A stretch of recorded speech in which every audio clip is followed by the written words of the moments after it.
Hi అండి. ఈరోజు మనం వినబోయే కథ మనిషి మరణం.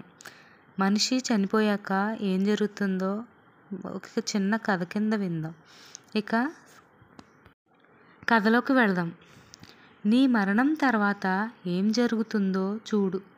అంత్యక్రియలకు వెళ్ళిన వారు తిరిగి ఇంటికి వస్తారు. కొద్ది గంటల్లోనే రోదనలన్నీ పూర్తవుతాయి. వచ్చిన బంధువులకి భోజనాలు ఏర్పాట్లు చేస్తారు.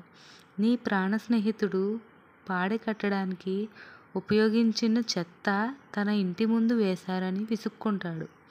మూడో రోజు ఢిల్లీలో ఉన్న నీ చిన్న కొడుకు సెలవు లేదని వెళ్ళాలని తొందరపడుతుంటాడు. అతను వెళ్ళేలోగా దినం ఖర్చులు తేల్చేస్తే బాగుండు అని పెద్ద కోడలు భర్తను పోరు పెడుతూ ఉంటుంది.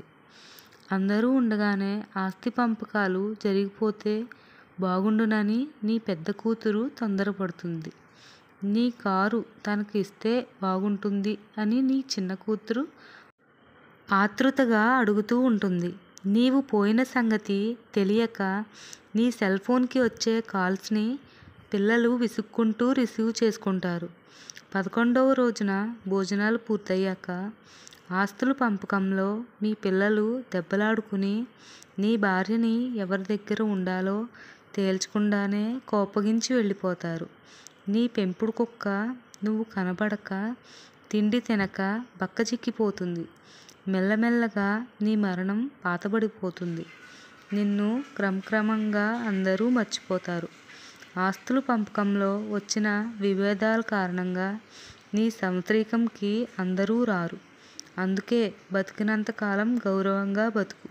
నిజాయితీగా సంపాదించు. సంపాదన కొరకు అడ్డదారులు తొక్కి నీవు చెడ్డ పేరు తెచ్చుకొని సంపాదించి ఇచ్చినా చివరకు జరిగేది ఇదే. కథ ముగింపు. చూసారు కదా ఫ్రెండ్స్, ఈ కథ మీకు నచ్చితే లైక్ చేయండి, సబ్స్క్రైబ్ చేయండి.